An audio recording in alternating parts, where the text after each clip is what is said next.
नमस्कार, स्वागत है आप सभी का बच्चन टॉप में। आज के इस वीडियो में हम जो टॉपिक डिस्कस करने जा रहे हैं, छठवीं से लेके और इनफैक्ट चौथी पांचवी के बच्चों से लेके किसी भी एग्जाम की तैयारी कर रहे बच्चों के लिए बेहद जरूरी है।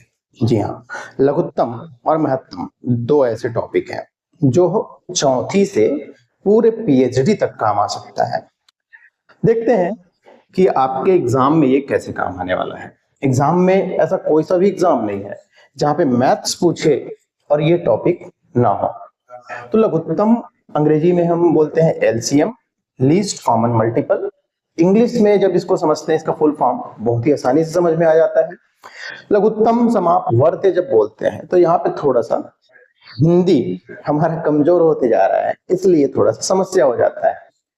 एलसीएम का फुल फॉर्म होता है लीस्ट, सी से कॉमन और एम से मल्टीपल। थोड़ा सा रिवर्स इंजीनियरिंग करेंगे इस पे। लघुत्तम ल से लघुत्तम और स से समापवर्त्य, समापवर्त्य। इसमें भी रिवर्स इंजीनियरिंग करेंगे। जब इसका मीनिंग समझ जाएंगे आप तो आपको बहुत सारे क्वेश्चंस यूं बन जाएगा। इसमें करना क्या है, रिवर्स इंजीनियरिंग करते हैं। अपन को लीस्ट बाद में देखना है, फिर कॉमन बाद में देखना है, तो सबसे पहले देखना है मल्टीपल। नीचे से ऊपर की तरफ जाते हैं तो सबसे पहले हमको मिलता है मल्टीपल। यहां पे भी अगर मैं 3 पार्ट में इसको डिवाइड करूं तो समापवर्त्य को हम फिर से तोड़ सकते हैं। वो हो जाएगा सम और अपवर्त्य। ये भी 2 भागों में टूट जाएगा। चाहे हिंदी मीडियम के बच्चे हों या इंग्लिश मीडियम के बच्चे हों, 3 पार्ट में तोड़ सकते हैं। सो लीस्ट का मतलब तो लघुत्तम हो गया। लीस्ट मतलब लेस, मतलब कम। लीस्ट मतलब सबसे कम या सबसे छोटा। तो जो सबसे छोटा होता है उसको लीस्ट बोलते हैं। लघुत्तम में अगर बात करें तो लघु मतलब छोटा होता है और लघुत्तम मतलब सबसे छोटा। जैसे सर्वोत्तम, उत्तम का सबसे बड़ा चीज है। नीचे से जाने के लिए इसलिए बोला जा रहा है उल्टा, रिवर्स इंजीनियरिंग इसलिए करना है क्योंकि अगर मल्टीपल समझ गए, फिर उसके बाद कॉमन का मतलब सबको समझ में आता है, फिर लीस्ट का मतलब समझ में आ गया। मल्टीपल बहुत इजी है। अगर मैं बोलूं मल्टीपल्स ऑफ 3, तो 3 के मल्टीपल्स मतलब क्या है, जो 3 के पहाड़े में आते हैं। सेम चीज है यहाँ पे। कॉमन का मतलब हो गया सम और मल्टीपल का मतलब हो गया अपवर्त्य। अपवर्त्य को अगर आप हिंदी मीडियम के भी बच्चे हैं तो मेरे ख्याल से अपवर्त्य जितना जल्दी समझ में नहीं आएगा उतना जल्दी समझ में आ जाएगा आपको मल्टीपल। मल्टीपल मतलब गुणज। तो 3 के गुणज को 3 के अपवर्त्य कहते हैं। तो कुल मिला के अपवर्त्य मतलब हो जाता है गुणज। अब गुणज बोलने से जल्दी समझ में आता है। क्यों? क्योंकि गुणज साफ साफ ये बताता है कि 3 के गुणज मतलब 3, 6, 9, 12 जो 3 के पहाड़े में आते हैं। फिर मान लेते हैं कि अपन 4 का ले लेते हैं, 4 के पहाड़े में आने वाले, तो 4 के अपवर्त्य लेते हैं तो 4, 8, 12, 16, 20, आगे 24। वैसे यहाँ पे भी 12 के बाद 15, 15 के बाद 18, 18 के बाद 21, 21 के बाद 24 और ये आगे बढ़ता जाएगा। अगर मेरे को 3 और 4 का एलसीएम फाइंड करना है, लघुत्तम समापवर्त्य फाइंड करना है, पता करना है, तो दोनों के गुणज लिख लिए। रिवर्स इंजीनियरिंग कहता है कि पहले अपन क्या निकालेंगे, अपवर्त्य निकालेंगे। जो भी संख्या दिया गया होगा उसका अपवर्त्य निकालेंगे, मल्टीपल्स फाइंड करेंगे। फिर क्या बोलता है, कॉमन मल्टीपल्स। तो कॉमन मल्टीपल्स मतलब जो दोनों में हो, दोनों में हो। जैसे कि यहाँ पे 12 है, यहाँ पे भी 12 है। जैसे यहाँ पे 24 है वैसे यहाँ पे 24 है। फिर आगे 36 मिलेगा, ठीक है, आगे 36 मिलेगा, दोनों में 36 आएगा। 3 के पहाड़े में भी 12 3 36, 4 के पहाड़े में भी 9 चौक 36, तो आगे 36 भी मिलने वाला है। तो बहुत सारे मिलेंगे। तो पहले हमने क्या लिख लिया, मल्टीपल्स लिख लिया। तो ये मल्टीपल्स हो गए। अपवर्त्य। समापवर्त्य मतलब सम, सम मतलब दोनों में समान रूप से हो, तो बराबर वाले को लिख लिए। तो समापवर्त्य क्या हो जाएगा, ये तो हो गया अपवर्त्य। अपवर्त्य जो भी संख्या दिया गया होगा, 3, 4, 9, 10, 25, 26 जो भी। फिर समापवर्त्य निकालेंगे। समापवर्त्य, तो समापवर्त्य मतलब क्या हो जाएगा, जो दोनों में हो। जैसे कि 12, 24, 36, 48, आगे बढ़ते जाएगा, जो दोनों के पहाड़े में आते हैं। अब उसमें क्या बोल रहा है, लीस्ट, लघुत्तम, सबसे छोटा। इनमें जो सबसे छोटा है मतलब जो सबसे पहले आया। ठीक वैसे ही जैसे कि भगवान शिव ने त्रिशूल फेंका, बोला जो सबसे पहले मिले उसका सिर काट के ले आना।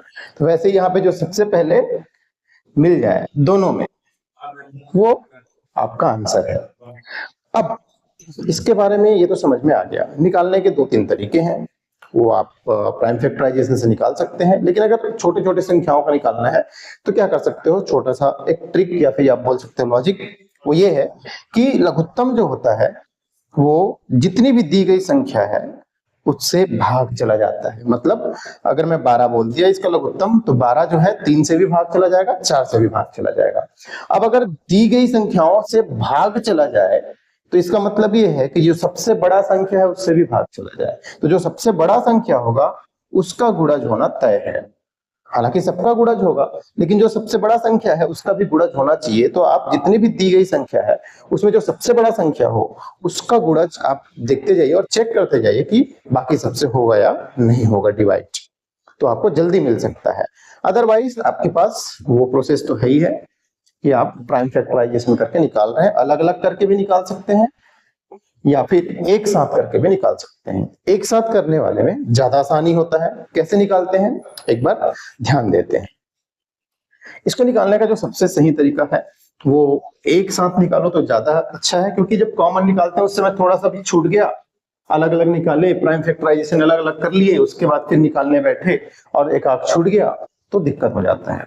जैसे हमको निकालना है, मान लेते हैं 16 का, 28 का और 8 का, ये 3 संख्या है।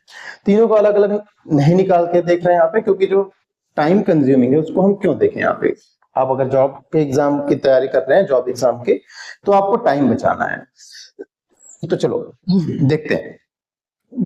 सबसे पहले 2 से डिवाइड करके देखते हैं। प्राइम फैक्टराइजेशन किया जाता है, हिंदी में बोलते हैं इसको अभाज्य गुणनखंडन। तो जितने भी अभाज्य संख्या हैं, जैसे कि 2 हो गया, फिर 3 हो गया, फिर 5 हो गया, फिर 7 हो गया, ठीक है, आगे जितने भी हैं, तो सीक्वेंस में अगर आप देखते हैं आपको सहूलियत होगा।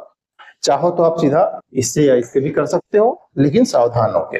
तो पहले 2 से अगर डिवाइड हो रहा है तो करेंगे, जो जो डिवाइड होगा उसको डिवाइड कर देना है, जो डिवाइड नहीं होगा उसको एज इट इज छोड़ देना है। तो 2 8 जा 16, 2 14 जा एंड 2 4 जा, 2 8 16, 2 14 28 और 2 चौका 8। फिर से 2 से डिवाइड करेंगे, 4 जा, फिर 7 जा और उसके बाद ये 2 जा।